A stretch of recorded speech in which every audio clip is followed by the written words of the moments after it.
hello les yogis, j'espère que vous allez bien. Aujourd'hui, on se fait une vidéo un peu différente.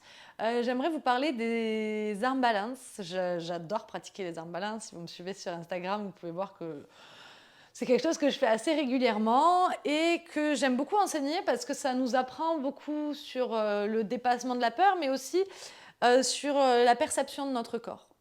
Du coup, aujourd'hui, j'aimerais qu'on parle des erreurs qu'on peut faire dans cette pratique et qui nous freinent, qui nous limitent dans notre évolution et aussi dans notre plaisir qu'on met dans ces arm balance. Je vais vous parler des 3 erreurs que je note souvent chez mes élèves dans la pratique des arm balance et aussi sur Instagram quand j'échange avec plusieurs d'entre vous.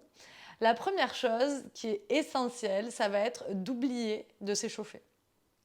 Des fois, on a envie d'essayer une nouvelle posture qu'on a vue ou je sais pas, il y a quelque chose qui se passe et on dit tiens, je vais faire un handstand sur la plage. Je sais pas si ça parle à certaines d'entre vous, je me positionne là-dessus aussi. Hein. Ou tiens, je vais faire un corbeau pour montrer à mes amis dans une soirée. Je sais pas, des fois, on ne sait pas ce qui se passe par la tête, ce qui nous passe par la tête. Mais le fait de ne pas s'échauffer, déjà, rappelez-vous que votre corps, il a besoin de ce petit moment, ne serait-ce que pour réussir à engager les muscles nécessaires, mais aussi ne serait-ce que par la perception de votre corps. Si vous arrivez comme ça à froid et pouf, vous me dites je vais faire un corbeau, vous n'avez pas la sensation de votre corps qui va vous permettre d'aller vers cette posture. En plus de ça, évidemment, vous allez éventuellement vous faire mal. Je pense par exemple au poignet. Il y a beaucoup d'entre vous qui m'ont parlé des douleurs qu'on peut ressentir au poignet dans ces postures. Alors oui, dès le début, au début en tout cas, ça peut être un petit peu désagréable parce qu'on a normalement pas trop l'habitude de venir ramener tout le poids de notre corps sur nos mains, sur nos poignets. Donc pour commencer, la première erreur, ne pas s'échauffer, ne pas se préparer, ni mentalement, ni physiquement. On parle d'équilibre. L'équilibre, ça demande une certaine concentration, donc quelques minutes de respiration, de présence, salutation au soleil et surtout l'échauffement de vos poignets. Alors, vous avez une vidéo, je vous la mettrai dans les liens, qui permet d'échauffer les poignets. Et quand on parle d'échauffement des poignets, il y a toute cette idée oui, de réveil du poignet, mais surtout de recherche de mobilité. Cette mobilité, ça va être d'être capable de venir, par exemple, chercher une flexion du poignet comme ça et une extension sans être en train d'appuyer dessus pour chercher l'extension. Donc là, par exemple, si je viens m'échauffer sur ma table en appuyant sur mes poignets pour faire des petits tours comme ça pour réveiller les poignets, oui, c'est quelque chose qui est bien, mais avant ça, avant de chercher ce côté passif de l'étirement, de l'échauffement, il vaut mieux venir vraiment chercher un étirement actif, une mobilité, donc la mobilité qui prend souplesse et force en même temps pour pouvoir bouger votre corps. Donc par exemple des exercices comme ça, enfin, vous pouvez retrouver la vidéo pour ça sur la plateforme, mais je crois qu'elle est peut-être sur YouTube celle-ci aussi. À voir. Et évidemment, après, par exemple, si on va venir chercher pour un corbeau, vous vous doutez bien, réfléchissez que le corbeau, il n'y a pas seulement de l'équilibre sur les mains. Vous voyez aussi au niveau des hanches, il y a quand même quelque chose à venir chercher. On a aussi au niveau de la force des bras, donc des bons chaturanga pour venir un petit peu solliciter et comprendre ce mouvement. Ce sera nécessaire avant de faire tout ça. Donc, première erreur à ne pas faire pour avancer, c'est de ne pas se préparer. La deuxième, c'est de regarder vers le sol. Alors ça, c'est tout simple, mais en général, notre corps va dans la direction où on regarde. Je ne sais pas si vous avez déjà fait du snowboard, du ski, et on vous dit toujours regardez vers là où vous voulez aller. Alors des fois, ça fait peur, je vous l'accorde, mais quand même, il faut regarder vers là où vous voulez aller, et c'est là que votre corps suit le mouvement. Et dans l'idée, si vous êtes sur votre corbeau et que vous regardez vers le sol, où je vais aller vers le sol. Alors non, dans mon corbeau, je parle du corbeau parce que c'est ce qui me vient le premier, mais dans tous les arm balance, hein, à peu près. On va plutôt regarder vers l'avant. Alors pas en haut parce que là je casse ma nuque, mais devant, loin devant là-bas. Et ça va nous donner vraiment la possibilité d'aller chercher le mouvement vers l'avant plutôt que vers le sol.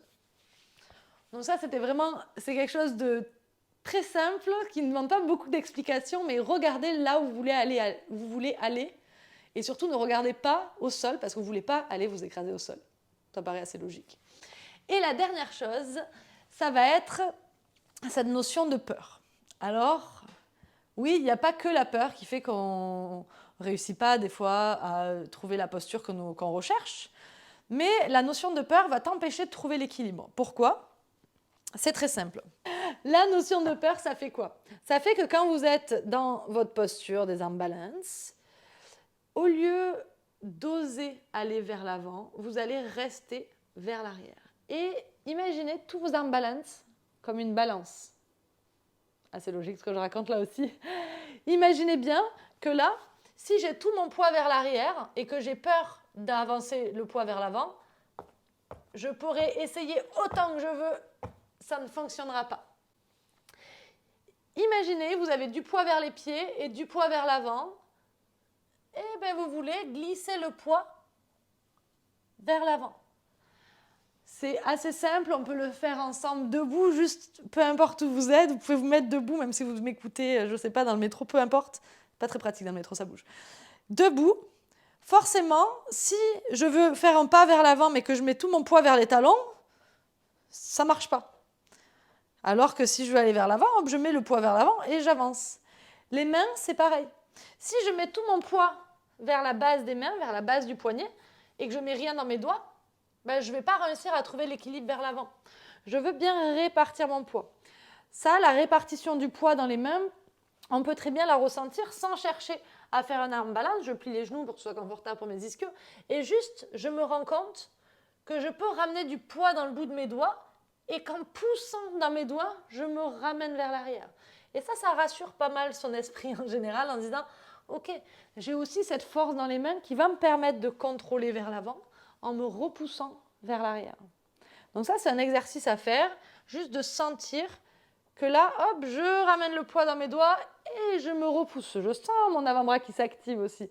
C'est intéressant aussi de sentir que l'engagement des doigts dans le sol, ça vient chercher l'avant-bras. Et au niveau de tous les muscles, du fonctionnement de notre corps, c'est intéressant. Donc voilà, la troisième chose, laisser ta peur t'empêcher d'aller vers l'avant. On peut le ramener ailleurs que sur un tapis de yoga, hein, vous êtes au courant, c'est une bonne intention à garder avec soi. Je ne laisse pas ma peur m'empêcher d'avancer. Et là, en l'occurrence, avancer, c'est au sens propre et c'est avancer vers l'avant. Et du coup, c'est d'oser venir ramener le poids vers l'avant pour pouvoir en libérer vers l'arrière. Imaginez votre corps comme une balance. Alors, si vraiment vous sentez que votre esprit ne veut pas lâcher cette peur-là, apportez-vous des supports. Vous avez la possibilité de mettre 2 blocs qui vont vous permettre tout simplement de venir sentir que les épaules sont supportées si je tombe. Ou même, encore plus, un gros coussin sur des blocs qui vient supporter votre tête si vous tombez. On peut venir écraser là-dedans. Si vous avez un bolster, encore mieux, mettez un bolster. Il y a plein d'options. Il y a une autre option que j'aime pas trop, mais vous pouvez mettre 2 blocs comme ça. Vous pouvez essayer. Il faut essayer chacun ce qui nous correspond. On a tous des choses différentes, des besoins différents.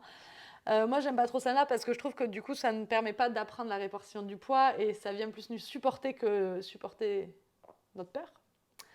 On peut dire ça comme ça. Donc, il y a celle-là aussi où tout simplement, on peut venir ramener le menton. Mais là, par exemple, vous voyez, moi, pour mon corbeau, il est trop... Donc ça, c'est pas une très bonne option pour moi. Voilà, ils le disent pareil. Trouvez l'option qui vous va pour essayer tout simplement d'hacker un petit peu votre mental et de se dire « Je suis en sécurité, je suis capable, je suis fort, forte, mon corps peut le faire aussi. » Parce que souvent, on a dit « Oh, mes bras, ils vont s'écraser et tout. » Non, ils ne vont pas s'écraser vos bras. Vous les avez réveillés, préparés. Oui, on ne commence pas, comme je le disais, ce type de pratique directement. Oui, vous êtes fort, vous avez la capacité de le faire, vous êtes entraîné pour ça, vous faites du yoga régulièrement, vous avez la conscience du corps, les sensations pour trouver cet équilibre. Après, oui, il y a des problèmes si vous avez des pathologies, ce genre de choses. N'hésitez pas à demander d'abord conseil à vos médecins si vous avez des problèmes au niveau d'arthrose du poignet, ce genre de choses par exemple, ou des anciennes fractures, entorses, tout ça. Et voilà les yogis pour cette petite vidéo sur les 3 erreurs à ne pas commettre pour évoluer dans sa pratique des arm balance. 3 erreurs. La première, ne pas se préparer, ne pas s'échauffer physiquement et mentalement. La deuxième, regarder au sol. C'est votre nez qui ne vous remerciera pas. Et la troisième, vous laisser guider par votre peur. Essayez de vous rappeler à quel point vous êtes fort, à quel point vous pouvez le faire et utiliser tous les props nécessaires pour tout simplement l'indiquer à votre esprit. Je vous remercie d'avoir suivi cette petite vidéo. Si vous avez des questions, des remarques, n'hésitez pas à m'en faire part. Je serai ravie de vous y répondre, mais aussi partagez-moi vos évolutions, ce que vous avez ressenti en utilisant ces petits conseils. Et on se revoit bientôt pour une vidéo. Merci les yogis!